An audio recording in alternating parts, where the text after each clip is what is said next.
نماز کی پوچھ ہوگی اور نماز کے بارے میں کسی طرح کی کوئی رعایت نہیں ہے۔ خواتین کو ان کے فطرتی ایام حیض و نفاس کے دوران نماز معاف ہے، لیکن جب پاک ہو جائیں وہ نماز ادا کریں گی۔ اس کے علاوہ مردوں کو، عورتوں کو ہر حال میں نماز ادا کرنی ہے۔ کھڑے ہو کے نماز ادا نہیں کر سکتے ہیں، بیٹھ کے نماز ادا کرو۔ بیٹھ کر نماز ادا کرنے سے قاصر ہیں، بیمار ہیں، علیل ہیں تو لیٹ کر نماز اشارے کے ذریعے سے نماز ادا کرو، لیکن نماز نہیں چھوڑنی ہے۔ آج ہم لوگوں نے نماز چھوڑ دی ہے، جس کی وجہ سے مختلف طرح کی برائیوں کے اندر مبتلا ہو گئے ہیں، جبکہ نماز کے بارے میں قرآن میں اللہ نے اعلان فرمایا ہے ان الصلاۃ تنہی عن الفحشاء والمنکر۔ نماز انسان کو ہر طرح کی برائیوں سے، ہر طرح کے فحش کاموں سے بچاتی ہے اور آدمیت اور انسانیت کی حدود کے اندر داخل کرتی ہے۔ جو بندہ نماز کا پابند ہوگا وہ کبھی شراب نہیں پیے گا۔ نماز اگر صحیح معنوں میں وہ پڑھنے والا ہوگا تو نماز اسے شراب چھڑا دے گی۔ اگر جو بندہ صحیح معنوں میں نمازی ہوگا وہ کبھی جوا نہیں کھیلے گا۔ صحیح معنی میں نمازی سے اس کی نماز جوا چھڑا دے گی۔ جو پکا سچا نمازی ہوگا وہ کبھی لغو کاموں کے اندر مبتلا نہیں ہوگا۔ وہ چھن دیکھنے کے لیے نہیں جائے گا، وہ کشتی لڑے گا نہیں۔ جو پکا سچا نمازی ہوگا وہ گانے نہیں سنے گا۔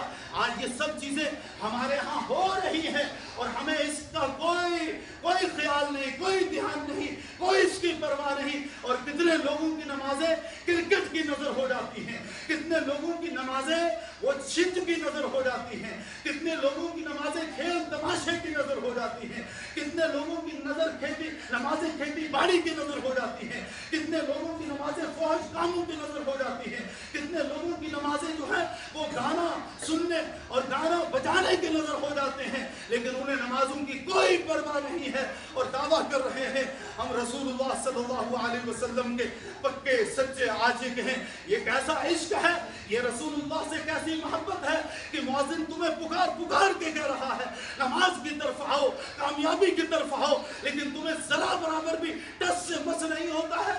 تم کھیل کود کے اندر اور لغو کاموں کے اندر مصروف ہیں۔ ابھی پچھلے دنوں میں یہاں بھٹن کے اندر چھند ہوئی ہے، اچھے حاجی باجی وہاں پہنچے ہوئے تھے اور چھند دیکھ رہے تھے، اور صرف انہوں نے چھند دیکھی ہی نہیں بلکہ انعام کے طور پہ پیسے بھی دیے، اور کچھ لوگوں نے پہلے چندہ کرنے والوں کو چندہ بھی 1000 2000 5000 دیے۔ ان لوگوں سے مدرسے کے لیے مانگیے، ان لوگوں سے مسجد کے لیے مانگیے۔ 10 روپے ان کی جیب سے نہیں نکلتے ہیں۔ 10 روپے اور 100 روپے دینا ان پہ شاق اور بھاری گزرتا ہے، لیکن بہت افسوس کا مقام ہے، بہت افسوس کا مقام ہے کہ وہ پیغمبر کے امتی ہونے کا دعویٰ کر رہے ہیں اور بے حیائی کے کام میں چھنج کے اندر پیسہ دے رہے ہیں۔ چھنج بے حیائی کا کام ہے، وہاں کچا جھانگیاں پہن کے کشتی لڑی جاتی ہے۔ ہماری مائیں بہنیں وہاں پہنچی ہوتی ہیں دیکھنے کے لیے۔ دیوس ہیں وہ مرد، بے غیرت ہیں وہ مرد جن کی عورتیں گھروں سے نکل کے اور غیر محرموں کو ننگا جا کر دیکھ رہی ہیں۔ مرد کے لیے تو ناف سے لے کر گھٹنے تک کا حصہ سطر ہے۔ اگر یہ حصہ کھل گیا، خواہ ناف کھل گئی یا گھٹنا کھل گیا تو سطر کھل گیا، اور سطر کا کھولنے والا بھی حرام کا مرتکب اور سطر کا دیکھنے والا بھی گناہ کبیرہ کا مرتکب، کیونکہ سطر کو دیکھنا حرام ہے اور اس میں پیسہ دینا، اس میں معاونت کرنا یہ حرام کے کام میں معاونت ہے، یہ گناہ کبیرہ کے کام میں معاونت ہے۔ اور اللہ رب العزت نے قرآن کریم کے اندر فرمایا تعاونوا علی البر والتقوی ولا تعاونوا علی الاثم والعدوان، تم تقوی اور نیکی کے کام میں مدد کرو، کیونکہ جو بندہ نیکی کرتا ہے اور جو بندہ تقوی کا کام کرتا ہے، جو اس کا معاون بنتا ہے، اس کا حشر بھی کل آخرت میں اس کے ساتھ ہوگا، اور وہ بھی گویا کہ جو معاون ہے، جو مددگار ہے اس کا، وہ بھی گویا تقوی اور خیر کے کام کو انجام دینے والا ہے۔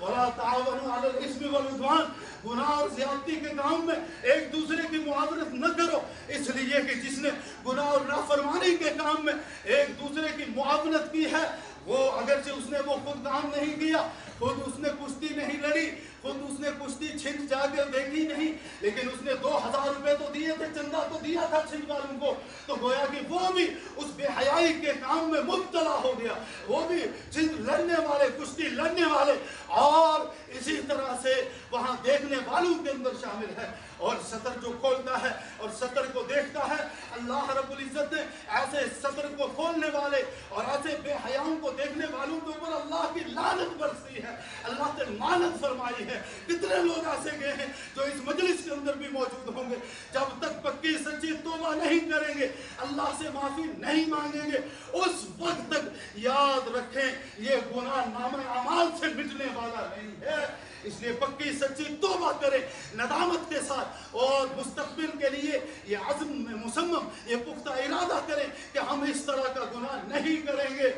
وقتی طور پر گناہ کو چھوڑ دیں اور گناہ سے کنارہ کشی اختیار کر رہے ہیں, اور کیے گئے گناہ کے اوپر نادم و شرمندہ ہو کر توبہ کریں, تو وہ پکی سچی توبہ اللہ کے دربار میں قبول ہوگی.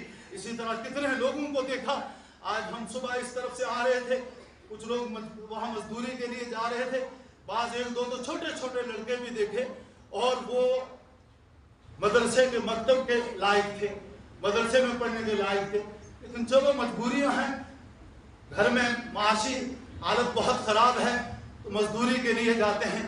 لیکن افسوس کا مقام ہے کہ گانے سن رہے ہیں, کانوں میں گانے لگے ہوئے, اور گاڑیاں جتنی گزری, آپ لوگ بھی غور کرنا, چلانے والے بھی مسلمان اور جو سواریاں بیٹھی ہیں وہ بھی مسلمان, لیکن گانا زور سے, کہیں پنجابی گانا لگا ہوا ہے, کہیں اردو فلمی گانا لگا ہوا ہے, کہیں ڈوگری گانا لگا ہوا ہے, اور خوب گاڑیوں کے اندر جھوم رہے ہیں. اور ہم نے ایسے لوگوں کے بارے میں سنا اور دیکھا بھی, بعض داڑھیوں والے لوگ بھی جب گاڑی میں بیٹھتے ہیں ڈرائیور کو مجبور کرتے, اور جی کیسا سفر ہو رہا ہے, ذرا کچھ لگا دے گانا شانا.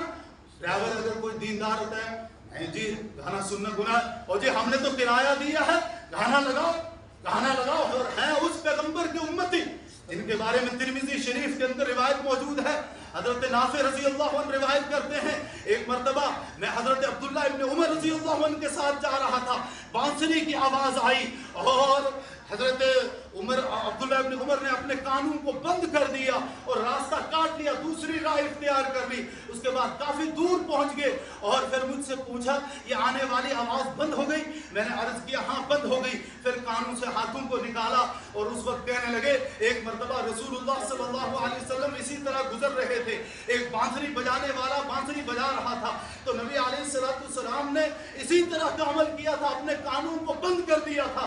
جو پیغمبر گانا بجانا اور بانسری کو سننا گوارا نہ کرے, آج اسی پیغمبر کے امتی اور عشق رسول کا دعویٰ کرنے والے گانا گائیں اور ارادتاً نیت کر کے قصداً پیسے خرچ کر کے موبائل کے ذریعے سے فوج گانے سنے, فوج گانے لگائیں, ان پر اللہ کی لعنت برستی ہے. کس قدر افسوس کا مقام ہے. اور نبی علیہ السلام نے ارشاد فرمایا ہے, شراب, بے حیائی, جوا اور گانے گانے اور گانے بجانے یہ وہ کام ہیں جو اللہ کے قہر کو, اللہ کے غضب کو, اللہ کے غصے کو دعوت دیتے ہیں. اور جو اس طرح کے اعمال کرتے ہیں ان قریب یا تو وہ زمین کے اندر دھسا دیے جائیں گے, یا تو ان کے اوپر پتھروں کی بارش ہوگی آسمان سے, یا پھر ان کی شکلیں مس کر دی جائیں گی, کوئی کتے بنا دیے جائیں گے, کوئی خنزیر بنا دیے جائیں گے, کوئی بندر بنا دیے جائیں گے. افسوس کا مقام ہے, ہمیں ان چیزوں کا احساس نہیں ہوتا ہے, اور ہم کھلم کھلا بڑی جرأت کے ساتھ جری بن کر ہمت حوصلے کے ساتھ گناہ کرتے ہیں, اور ہمیں اس کی کوئی پرواہ تک نہیں ہوتی ہے. بہت افسوس کا مقام ہے. اور کتنے لوگ آج ایسے ہیں جو نمازیں بھی پڑھ رہے ہیں, قرآن بھی پڑھ رہے ہیں, دین و دعوت کا کام بھی کر رہے ہیں, لیکن اس کے باوجود حرام کھا رہے ہیں. گزشتہ 20 سال سے حرام کھا رہے ہیں, اور کھلم کھلا حرام کھا رہے ہیں, اور اس حرام کو وہ گفٹ سمجھتے ہیں, اس حرام کو وہ حلال سمجھتے ہیں. رشوت تو ہے ہی حرام, سود تو ہے ہی حرام. بہت سارے لوگ ان علاقوں کے اندر, پاتلی, کنگا, ٹنگر, سنگل دھان, یہ بار بار علاقے کے کتنے لوگ ایسے ہیں جو RCM کمپنی کے ممبر بنے ہوئے ہیں, اور اس کمپنی کے ممبر آگے بنا رہے ہیں, جبکہ آج سے 20 سال پہلے علماء نے فتویٰ دے دیا تھا, علماء کشمیر نے بھی فتویٰ دیا تھا, علماء دیوبند نے بھی فتویٰ دیا تھا کہ RCM دیے تھے ہمارے محترم فرید صاحب یہاں موجود ہیں، شاید ان کو بھی ایک فتویٰ کی کاپی میں نے دی تھی کہ RCM کا ممبر بننا، ممبر سازی کرنا، آگے ممبر بنانا یہ قطعاً حرام ہے، یہ کاروبار حرام ہے، اور جو بندہ اس کاروبار کے اندر ملوث ہوگا اللہ رب العزت اس کی نماز کو، اس کی کسی عبادت کو قبول نہیں فرمائے گا، چاہے وہ نمازیں پڑھتا رہے، تلاوت کرتا رہے، کیونکہ اس کے پیٹ کے اندر غذا حرام جا رہی ہے، وہ پہن حرام رہا ہے، وہ کھا حرام رہا ہے، تو کس طرح سے اس کی عبادات قبول ہوگی؟ افسوس کا مقام ہے کہ اچھے اچھے دیندار بھی RCM کی ممبر سازی میں لگے ہوئے ہیں اور ذرا برابر بھی انہیں اس بات کا احساس نہیں، کیونکہ وہ نمازی صحیح طور پر جس طرح نماز پڑھنی تھی، جس طرح اللہ کی عبادت کا حق ادا کرنا تھا، وہ حق ادا نہیں کر رہے ہیں۔ اگر اللہ کی عبادت کا حق ادا کیا ہوتا تو پھر اس طرح کے گناہوں کے کام میں مبتلا ہے، کیونکہ اللہ کا کلام سچا ہے، اللہ کا وعدہ سچا ہے، ان الصلاۃ تنہی عن الفحشاء والمنکر، نماز انسان کو تمام طرح کے گناہوں سے اور فحش کاموں سے روکتی ہے، بشرطے کہ وہ نماز ہو جو فرائض و واجبات اور سنن و مستحبات کی رعایت کے ساتھ پڑھی جاتی ہے۔ بہرحال ہمارے دور سے مہمانان گرامی بھی آئے ہوئے ہیں، میں نے عرض کیا تھا کہ محبت رسول کے 3 تقاضے ہیں۔ پہلا تقاضا اتباع رسول صلی اللہ علیہ وسلم، دوسرا تقاضا نماز کی پابندی، اور تیسرا تقاضا اختصار کے ساتھ آپ کو گوش گزار کرتا چلوں نبی علیہ السلام پر درود و سلام بھیجنا۔ قرآن کریم فرقان حمید میں سورہ احزاب کے اندر اللہ رب العزت نے ارشاد فرمایا ہے ان اللہ وملائکتہ یصلون علی النبی یا ایھا الذین آمنوا صلوا علیہ وسلموا تسلیما۔ اے ایمان والو، اللہ اور اللہ کی مقدس نورانی مخلوق فرشتے حضرت محمد رسول اللہ صلی اللہ علیہ وسلم پر درود بھیجتے ہیں، یا ایھا الذین آمنوا صلوا علیہ وسلموا تسلیما۔ اے ایمان والو، تم بھی میرے محبوب پر درود اور خوب سلام بھیجو۔ مفسرین نے لکھا ہے کہ اللہ رب العزت نے نماز پڑھنے والوں کو نماز کا حکم دیا، اقیموا الصلاۃ، نماز قائم کرو۔ جو صاحب نصاب ہیں انہیں حکم فرمایا وآتوا الزکاۃ، اپنے مال کی زکوٰۃ دو۔ لیکن کہیں اللہ نے یہ نہیں فرمایا میں بھی نماز پڑھتا ہوں یا میں بھی زکوٰۃ دیتا ہوں۔ اسی طرح ایمان والوں کو مخاطب کر کے اللہ رب العزت نے ارشاد فرمایا یا ایھا الذین آمنوا کتب علیکم الصیام، اے ایمان والو تمہارے اوپر رمضان المبارک کے روزے فرض کیے گئے ہیں۔ لیکن اللہ نے یہ نہیں فرمایا کہ میں بھی روزے رکھتا ہوں۔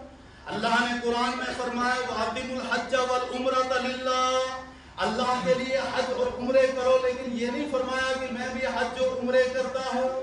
اللہ رب العزت نے صدقات و زکوٰۃ کے ادائیگی کا حکم فرمایا، صدقات و خیرات کے اہتمام کا حکم فرمایا، لیکن یہ نہیں فرمایا کہ میں بھی صدقات اور خیرات دیتا ہوں۔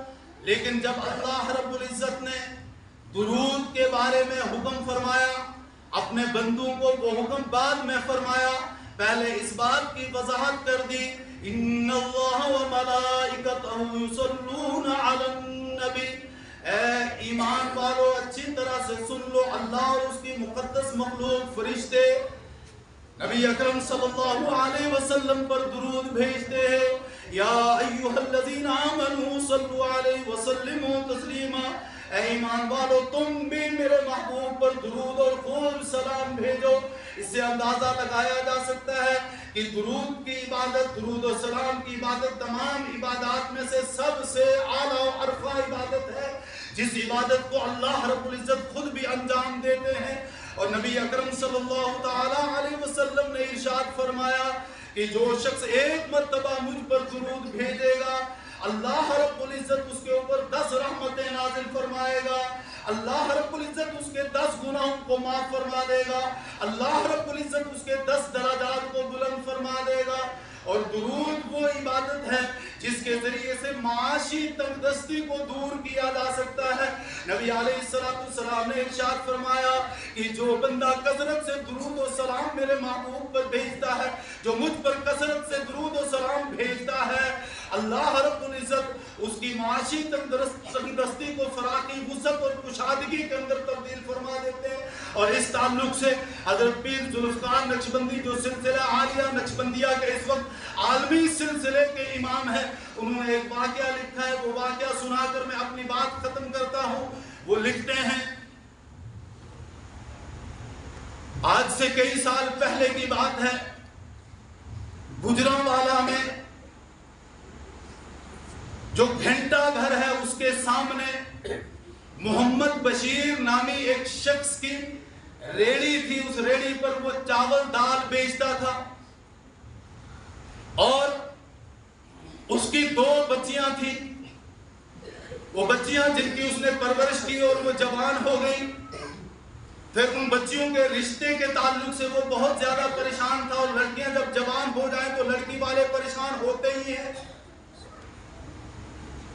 ادھر اس کی ریڑی کے سامنے ایک مغل صاحب کی کپڑوں کی بہت بڑی دکان تھی، جو بہت بڑے تاجر مانے جاتے تھے اس علاقے کے اندر۔